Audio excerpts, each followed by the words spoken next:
베벌리 카터에게는 그저 평범한 근무일이었습니다. 그녀는 마지막으로 보여줄 집이 하나 남아 있었습니다. 시내 외곽의 조용한 곳이었죠. 고객은 현금으로 지불할 준비가 되었다고 했습니다. 쉬운 거래처럼 보였습니다. 안으로 들어가기 전 베벌리는 남편에게 전화해 곧 집에 갈 것이라고 말했지만 그녀는 다시 돌아오지 않았습니다. 그녀의 차는 집 진입로에서 발견되었습니다. 지갑은 아직 차 안에 있었습니다. 집은 열려 있었지만 베벌리는 사라졌습니다. 그날 저녁 일어난 일은 그녀의 가족과 지역 사회에 충격을 주었습니다. 음악, 음악, 음악, 음악, 웃음소리, 음악. 만약 당신이 실제 범죄와 범죄 수사의 팬이라면 저희의 새 책을 놓치고 싶지 않으실 겁니다. 연쇄 살인범에 관한 궁극의 책, 세계에서 가장 악명 높은 살인범 180명의 파일이 지금 아마존에서 판매 중입니다. 저희 웹사이트에서 직접 PDF 버전을 구매하여 즉시 다운로드할 수도 있습니다. 링크는 영상 설명과 고정 댓글에서 찾으실 수 있습니다. 이제 오늘의 사건으로 들어가 보겠습니다. 음악. 베벌리 카터는 1963년 엘라베마주의 작은 도시 애니스턴에서 태어났습니다. 그녀는 어릴 때부터 훗날 그녀의 상징이 될 회복력과 강인함을 엿볼 수 있는 에너지를 가지고 있었습니다. 16살이 되었을 때 그녀는 이미 웨이트리스로 일하며 야망있고 단호하며 자신을 위해 더 나은 것을 만들고자 하는 열망에 차 있었습니다. 바로 이 시기에 그녀는 3살 연상의 청년 칼 카터를 만났습니다. 그들의 관계는 빠르게 진전되었고 얼마 지나지 않아 결혼했습니다. 하지만 신혼생활은 결코 완벽하지 않았습니다. 결혼 초기에 베벌리는 힘든 도전에 직면했습니다. 한 번은 칼이 음주운전을 하고 베벌리는 조수석에 앉아 있었는데 상황이 험악해졌습니다. 그녀가 난폭 운전 때문에 차를 세워달라고 하자 그는 폭력적으로 돌변했습니다. 모든 것이 끝날 수도 있었던 순간이었지만 베벌리는 떠나지 않기로 선택했습니다. 그 사건 직후 그녀는 칼이 불륜을 저질렀다는 사실을 알게 되었습니다. 배신은 명백했고 그 감정적 무게는 그녀의 정신을 무너뜨릴 수도 있었습니다. 하지만 그녀는 또다시 남기로 하는 어려운 결정을 내렸습니다. 그녀는 두 번째 기회를 믿었고 시간이 지나면서 그녀의 인내는 결실을 맺는 듯 했습니다. 그들의 관계는 회복되기 시작했습니다. 부부는 아칸소주의 조용한 시골 마을인 스코드로 이사했습니다. 그곳에서 삶의 속도는 느려졌고 카터 부부는 뿌리를 내리기 시작했습니다. 그들은 새 아들을 낳았고 베벌리는 완전한 헌신으로 어머니의 역할을 받아들였습니다. 그녀는 아이들을 키우는 데 전념하며 가정을 따뜻함과 안정의 장소로 만들었습니다. 하지만 세월이 흘러 아이들이 점점 독립하면서 베벌리의 내면에서 무언가 꿈틀거렸습니다. 그녀는 어머니로서의 삶을 소중히 여겼지만 집이라는 울타리를 넘어 자신만의 것, 즉 경력과 목적을 만들고 싶다는 소명을 느꼈습니다. 처음에 그녀는 접수원으로 일했습니다. 그것은 시작이자 발판이었습니다. 하지만 진짜 불꽃은 그녀가 부동산에 대해 배우기 시작했을 때 튀었습니다. 그녀는 열심히 공부하여 자격증을 땄습니다. 그리고 공식적으로 부동산 중개인이 되자 그녀가 자신의 천직을 찾았다는 것이 분명해졌습니다. 그녀는 열정과 전문성을 가지고 일에 매달렸습니다. 그녀의 고객들은 그녀를 매우 좋아했습니다. 그녀는 따뜻하고 정직하며 성실하다는 평판을 얻었습니다. 머지않아 그녀는 그 지역에서 가장 신뢰받는 중개인 중 한 명이 되었습니다. 그 일은 직업적 만족감 이상의 것을 가져다 주었습니다. 그것은 또한 가족의 재정적 스트레스를 덜어주었습니다. 그들은 부유하지는 않았지만 안정적이었습니다. 베벌리에게 그것은 세상 전부를 의미했습니다. 결혼 20주년이 다가오자 칼과 베벌리는 의미 있는 방식으로 기념하기로 결정했습니다. 처음 결혼했을 때 그들은 많은 것을 감당할 여유가 없었습니다. 그래서 이번에는 제대로 축하하며 서약을 갱신하고 한때 꿈만 꾸었던 파티를 열었습니다. 그것은 기쁨의 순간이었고 그들이 얼마나 먼 길을 왔는지를 상기시켜 주었습니다. 하지만 그들의 여정의 모든 이정표가 행복한 것은 아니었습니다. 2003년 카터 가족에게 비극이 닥쳤습니다. 그들의 19살 아들 크리스토퍼가 교통사고로 사망한 것입니다. 슬픔은 감당할 수 없을 정도였습니다. 크리스토퍼에게는 아내와 아이가 있었고 그의 갑작스러운 죽음은 그들의 삶에 결코 채워질 수 없는 구멍을 남겼습니다. 베벌리는 특히나 엄청난 충격을 받았습니다. 이겨내기 위해 베벌리는 일에 더욱 몰두했습니다. 그녀는 또한 손주들의 존재에서 치유를 찾았고 그들 덕분에 마음이 다시 온전해지는 것을 느꼈습니다. 그녀는 사랑스러운 어머니이자 할머니이기를 멈추지 않았고 그녀의 강인함은 상상할 수 없는 슬픔 속에서 가족을 앞으로 나아가게 했습니다. 2014년 9월 25일은 여느 평범한 목요일처럼 시작되었습니다. 하지만 베벌리에게 그날은 작은 승리가 있었습니다. 그녀는 사무실의 소소한 경쟁에서 이겨 $50의 상금을 받았습니다. 그녀는 기분이 좋았고 하루를 마무리하고 싶어 했습니다. 일정에는 마지막 부동산이 하나 남아 있었는데 스콧에 있는 집을 새로운 고객에게 보여주는 것이었습니다. 약속은 저녁 6시였고 구매자들은 현금으로 지불할 준비가 되었다고 주장했는데 이는 빠르고 순조로운 거래를 의미했습니다. 베벌리는 낙관적이었습니다. 그녀는 오후 5시 30분쯤 미소를 띠고 자신감 있고 활기찬 모습으로 사무실을 나섰습니다.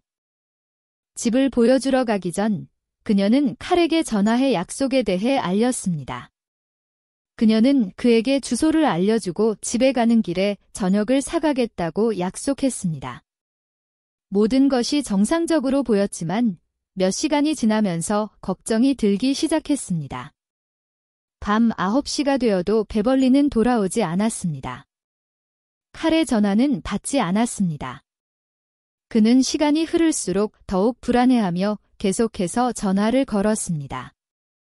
베벌리의 아들 중 한 명은 그녀가 사무실로 돌아왔거나 어떤 단서를 남겼을지 모른다는 희망에 베벌리의 사무실로 향했습니다. 한편 칼은 그녀의 마지막으로 알려진 장소인 스콧의 그 부동산으로 직행했습니다. 그가 도착했을 때 본 광경은 등골을 오싹하게 했습니다. 베벌리의 차가 여전히 진입로에 주차되어 있었습니다. 그가 다가가자마자 조수석에 눈에 띄게 놓여있는 그녀의 지갑을 발견했습니다. 그것만으로도 경각심을 불러일으켰습니다. 베벌리는 대부분의 부동산 중개인들처럼 엄격한 안전수칙을 가지고 있었습니다. 그녀는 낯선 사람들과 함께 모르는 집에 들어갈 때 개인 소지품을 절대 가져가지 않았습니다. 그것은 그녀가 절대 간과하지 않는 예방 조치였습니다. 심장이 마구 뛰는 채로 칼은 현관문으로 걸어갔습니다. 문은 활짝 열려 있었습니다. 집 안은 고요했습니다. 그는 안으로 들어가 그녀의 이름을 불렀지만 베벌리는 어디에도 없었습니다.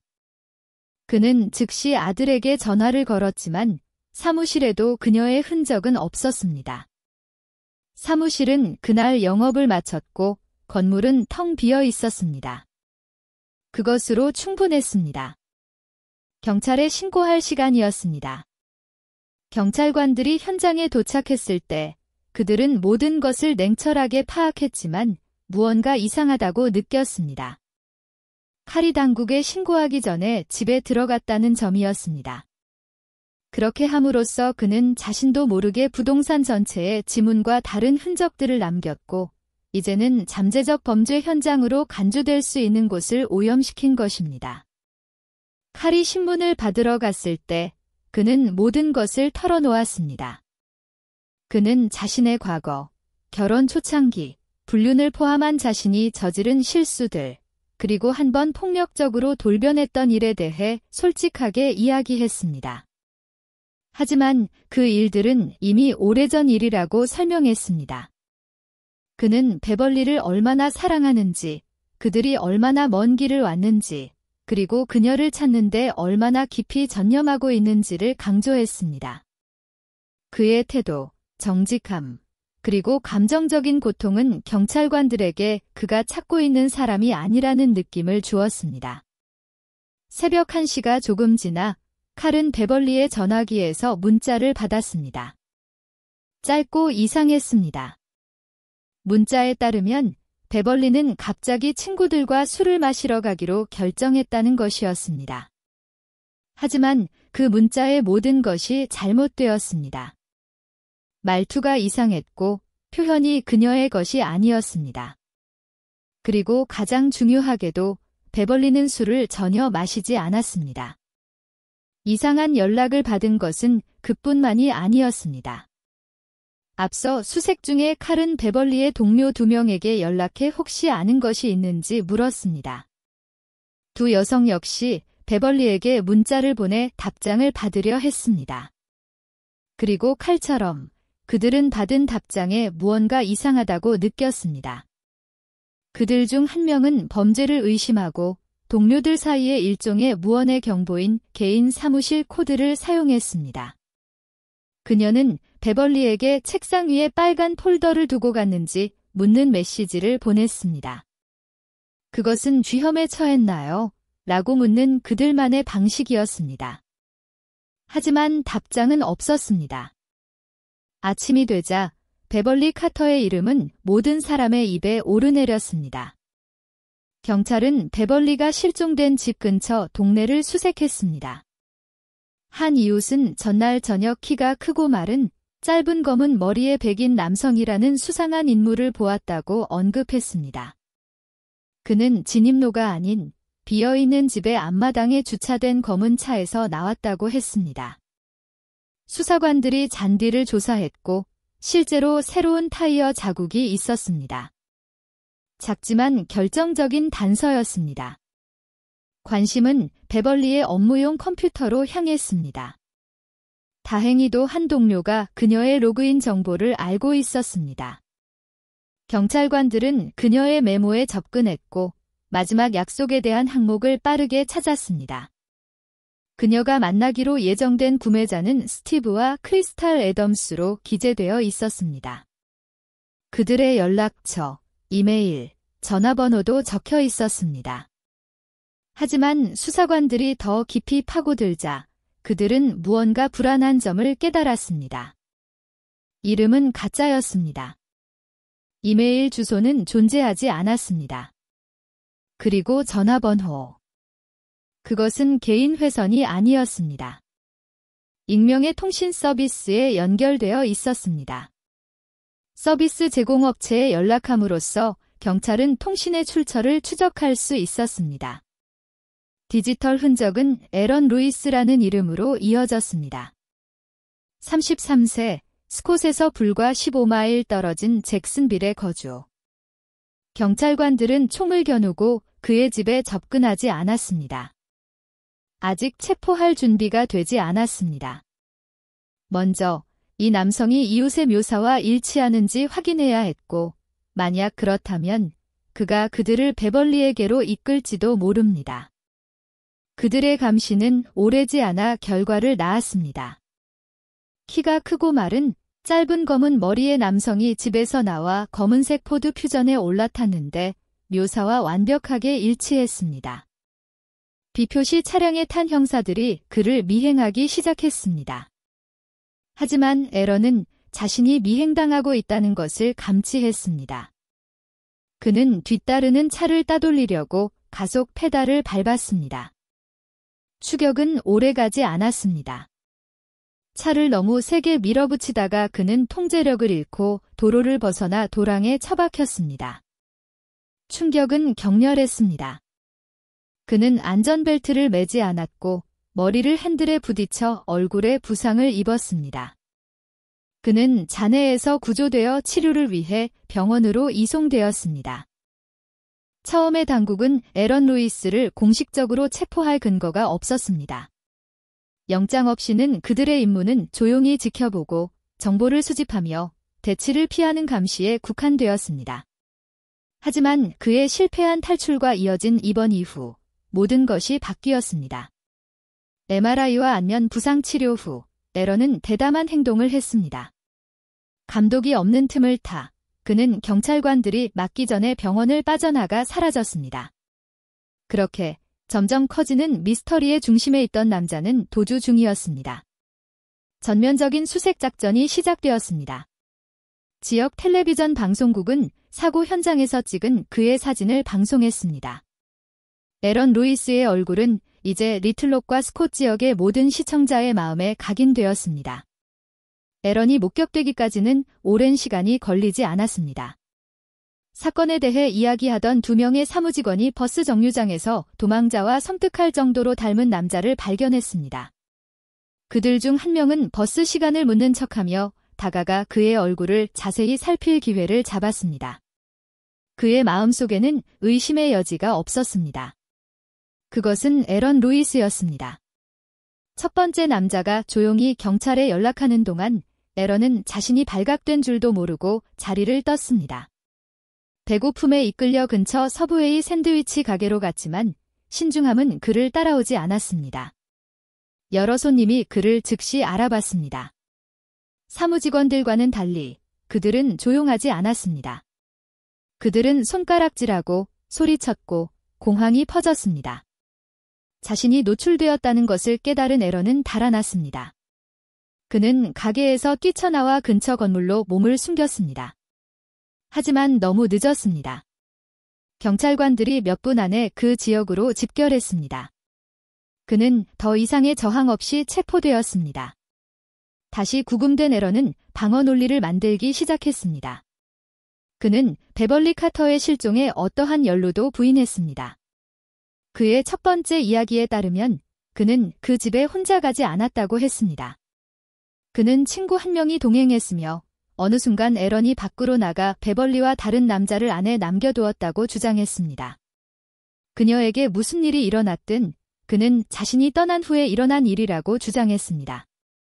하지만 수사관들은 이 주장을 금방 풀어냈습니다.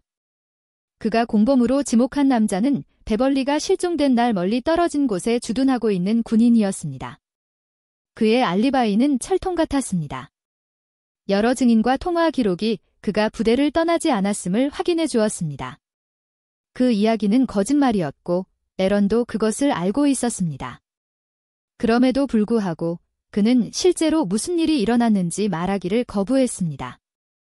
형사들은 다른 접근법을 시도했습니다. 그들은 그에게 정보를 캐물으며 그가 마침내 베벌리의 위치를 밝히기를 바랐습니다. 에런은 모호하고 심지어 암시적인 태도를 유지했습니다. 그는 그녀가 아직 살아있을지도 모르지만 곧 발견되어야만 한다고 암시했습니다. 그는 그녀가 자신이 체포된 이후로 음식이나 물 없이 방치되었다고 주장하며 시간이 얼마 남지 않았음을 암시했습니다. 희망이 아직 살아있는 가운데 에런은 수사관들을 베벌리가 갇혀 있었다고 주장하는 두 건물로 안내하는 데 동의했습니다. 그들은 두 곳 모두를 철저히 수색했습니다. 그녀는 그곳에 없었습니다. 다시 한번 에런은 이야기를 바꿨습니다.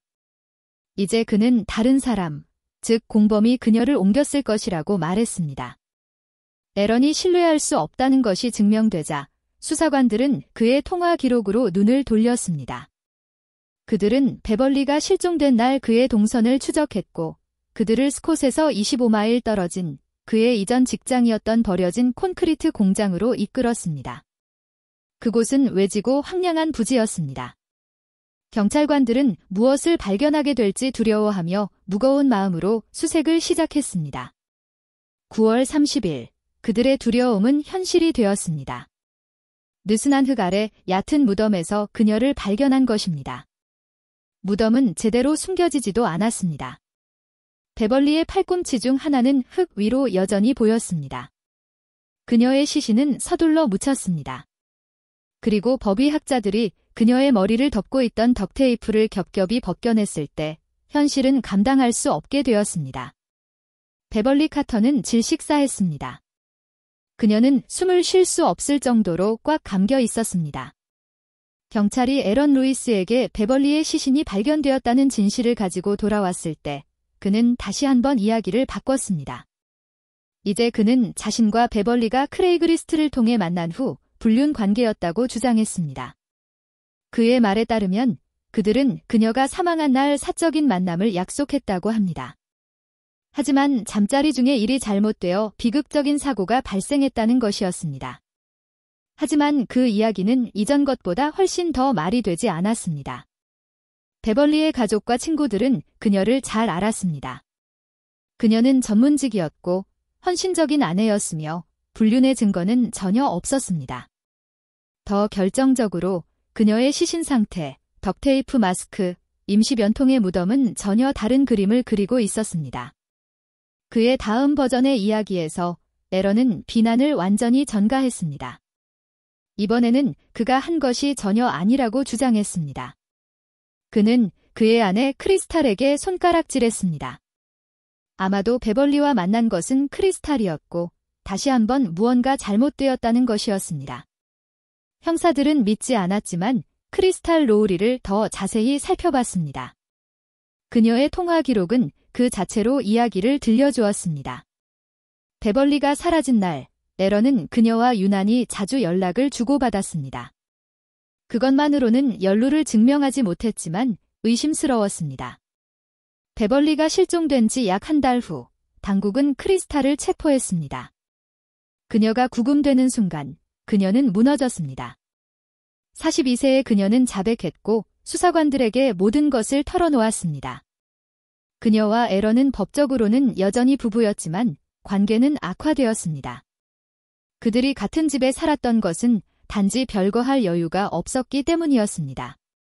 재정적 스트레스는 견딜 수 없는 긴장을 만들었습니다.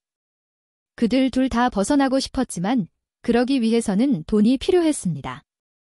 그때 에런이 끔찍한 해결책을 제안했습니다. 부유한 사람을 납치해서 몸값을 요구하자는 것이었습니다. 크리스탈은 주저했지만 거절하지는 않았습니다. 에런은 여성 부동산 중개인을 노리자고 제안했습니다. 그들은 좋은 차를 몰고 옷을 잘 입으며 가장 중요하게는 종종 혼자 일하는 경향이 있었습니다. 그들은 온라인에서 그 지역에서 가장 성공적인 중개인 중 한 명인 베벌리 카터를 찾아냈습니다. 그들에게 그녀는 완벽한 표적으로 보였습니다. 에런은 가짜 이름으로 그녀에게 전화해 아내와 함께 다른 주에서 이사오는 구매자인 척했습니다. 그는 베벌리에게 리틀록 근처에 조용한 집을 찾고 있다고 말했습니다. 그는 심지어 그의 계획에 완벽한 외딴 지역의 매물을 선택했습니다. 처음에 베벌리는 집을 보여주기를 거부했습니다. 그녀의 소속사의 정책은 혼자인 남성에게 특히 외딴 장소에서는 개인적인 집 구경을 금지했습니다. 에런은 자신의 계획이 무너질 수 있다는 것을 깨닫고 재빨리 크리스탈을 대화에 끌어들였습니다. 그녀가 전화를 받아 자기도 집 구경에 갈 것이라고 확인해 주었습니다. 안심한 베벌리는 만남에 동의했습니다. 고객들은 현금으로 지불할 준비가 되어 있다고 주장했는데 이는 항상 중개인들의 주목을 끄는 것이었습니다. 하지만 시간이 되었을 때 에런만 나타났습니다. 그는 아내가 늦어졌다고 사과했습니다. 베벌리는 늘 그렇듯 프로답게 집 구경을 진행하도록 허락했습니다. 그것이 그녀가 마지막으로 들어간 집이 될 줄은 몰랐습니다. 두 사람은 1층부터 시작하여 함께 집을 둘러보았습니다. 하지만 그들이 2층으로 계단을 올라갔을 때 모든 것이 변했습니다. 에런이 움직였습니다. 예고 없이 그는 베벌리를 공격했습니다. 최근 복부 성형수를 포함한 성형수술로 약해져 있던 그녀는 저항할 힘이 거의 없었습니다. 그녀가 헛되이 몸부림치는 동안 그는 그녀의 손을 덕테이프로 묶었습니다. 그는 그녀를 트렁크에 강제로 밀어 넣었습니다. 그는 베벌리를 인질로 잡고 그녀의 목숨값으로 $100,000를 요구할 작정이었습니다. 그가 염두에 둔 장소는 그의 이전 직장이었던 스콧 외곽 25마일 떨어진 오래된 버려진 콘크리트 공장이었습니다. 누군가를 숨겨두기에 완벽한 장소처럼 보였습니다. 하지만 에런은 가장 기본적인 준비조차 하지 못했습니다. 그가 도착했을 때 그는 그 건물이 더 이상 버려져 있지도 않고 그가 생각했던 용도에 적합하지도 않다는 것을 깨달았습니다. 예비 계획도 대체 장소도 없었습니다. 그리고 이제 그는 겁에 질린 여자를 트렁크에 가두고 데려갈 곳이 없었습니다. 공황에 빠진 그는 계획을 아는 유일한 사람인 아내에게 의지했습니다. 그는 트렁크 안에서 묶인 채 겁에 질린 베벌리의 사진을 찍어 크리스탈에게 도와줘라는 한 단어와 함께 문자로 보냈습니다. 크리스탈은 격분했습니다. 그녀는 그 여자를 자기들 집으로 데려오는데 동의하지 않았습니다. 하지만 그녀가 퇴근해서 돌아왔을 때는 이미 너무 늦었습니다. 베벌리는 이미 그곳, 그들의 화장실에 갇혀 있었습니다. 부부는 다음에 무엇을 해야 할지 허둥지둥했습니다. 에런은 이미 크리스탈이 베벌리의 남편에게 보내기로 되어 있던 메시지를 자신의 휴대폰에 녹음해 두었습니다. 아이디어는 간단했습니다. 베벌리가 협박을 받으며 말하는 것처럼 들리게 하여 칼에게 경찰에 신고하지 말고 납치범의 지시를 따르라고 간청하게 만드는 것이었습니다. 하지만 메시지는 결코 보내지지 않았습니다. 그것은 에런의 휴대폰에 그대로 남아 있었습니다. 발견되기를 기다리는 또 하나의 증거 조각이었을 뿐입니다. 그들의 원래 계획은 칼에게 몸값을 베벌리의 은행 계좌로 이체하게 한 다음 그녀의 직불카드를 사용해 자금을 인출하는 것이었습니다. 에런은 심지어 그녀의 PIN 번호를 안다고 주장했습니다. 하지만 한 가지 문제가 있었습니다. 베벌리의 카드는 여전히 그녀의 지갑 안에 있었고 그는 납치 중에 그것을 차에 두고 왔습니다. 이제야 너무 늦게 그는 자신의 실수를 깨달았습니다. 그는 누군가 이상한 점을 알아채기 전에 카드를 회수하기를 바라며 현장으로 돌아갔습니다. 하지만 그때는 이미 경찰이 도착해 있었습니다. 경찰관들이 그 지역을 샅샅이 뒤지고 있었습니다. 잔인한 아이러니의 반전 속에서 한 경찰관은 그가 차를 몰고 지나갈 때 그를 이웃으로 착각하고 아무렇지 않게 수상한 것을 보았는지 묻기까지 했습니다. 그는 태연하게 행동했습니다. 그는 아무것도 드러내지 않았습니다. 그리고 그는 집으로 돌아갔습니다. 그곳에서 상황은 빠르게 걷잡을 수 없이 악화되었습니다. 앞을 내다본 크리스탈은 새로운 위협이 나타났다는 것을 깨달았습니다. 베벌리는 에런의 얼굴을 보았고 이제 그들의 화장실에 갇힌 채 라벨에 크리스탈의 이름이 선명하게 인쇄된 처방약 병들을 볼 수 있었습니다. 만약 베벌리가 살아남는다면 그녀는 그들 둘 다를 식별할 수 있었습니다. 그녀를 풀어주는 것은 더 이상 선택사항이 아니었습니다. 크리스탈은 직접 그 행위를 실행하고 싶지 않았습니다. 그녀는 단지 에런에게 베벌리가 사라져야 한다고 말했습니다. 그리고 어둡고 마지막 드라이브에서 에런 루이스는 베벌리를 그들의 집에서 데리고 나와 시멘트 공장 쪽으로 다시 옮겼습니다. 그곳에서 그는 냉철한 숙고 끝에 그녀가 더 이상 숨을 쉴 수 없을 때까지 덕테이프를 그녀의 머리에 계속해서 감았습니다. 그녀의 몸이 멎었을 때 그는 그녀를 얕은 무덤에 묻었습니다. 크리스탈의 자백으로 긴 재판의 필요성이 사라졌습니다. 그녀는 유죄를 인정하고 범행에 대한 역할로 30년형을 선고받았습니다. 하지만 에런, 그는 자신의 거짓말에 매달렸습니다. 2016년 그의 재판이 시작되었을 때 크리스탈은 그에 대해 증언대에 섰습니다. 에런은 모든 것을 계속 부인했습니다. 그는 베벌리의 살인에 관여하지 않았고 단지 은폐에만 관여했다고 주장했습니다. 그는 크리스탈이 단독으로 행동했다고 주장했습니다. 이야기는 다시 뒤틀렸습니다. 그는 심지어 베벌리의 목소리 녹음이 컴퓨터로 생성된 것이라고 주장했지만 그가 사용했다고 주장하는 소프트웨어의 이름은 대지 못했습니다. 덕테이프 마스크에 대해서는 에런에 따르면 그것은 단지 매장 중 곤충으로부터 베벌리의 얼굴을 보호하기 위한 것이었다고 합니다. 배심원단은 모든 것을 간파했습니다. 단 4일간의 증언 끝에 그들은 판결을 내렸습니다. 유죄. 에런 루이스는 가석방 없는 종신형 2회 연속을 선고받았습니다. 하지만 이야기는 거기서 끝나지 않았습니다. 2020년 크리스탈 로우리는 법원에 조기 석방을 청원했습니다. 그녀는 감옥에서 종교를 찾았으며 더 이상 사회에 위협이 되지 않는다고 주장했습니다. 그녀는 감옥 담장 뒤가 아니라 자유로운 여성으로서 자원봉사를 하며 빚을 갚고 싶다고 말했습니다. 법원은 동의하지 않았습니다. 그녀의 요청은 기각되었습니다. 크리스탈은 여전히 수감 중이며 열심히 일하고 깊이 사랑했으며 그날 밤 단지 집에 돌아오고 싶었던 한 어머니이자 아내, 여성인 베벌리 카터의 냉혹하고 계획적인 살인에 대한 역할로 선고받은 30년형을 모두 복역하고 있습니다. 대신 그녀의 삶은 그녀를 한 인간이 아닌 돈벌이 수단으로만 본 두 사람에게 도둑맞았고 한때 온전했던 한 가족은 영원히 산산조각 났습니다. 음악 얼리얼 트루 크라임의 채널을 맞춰주셔서 감사합니다.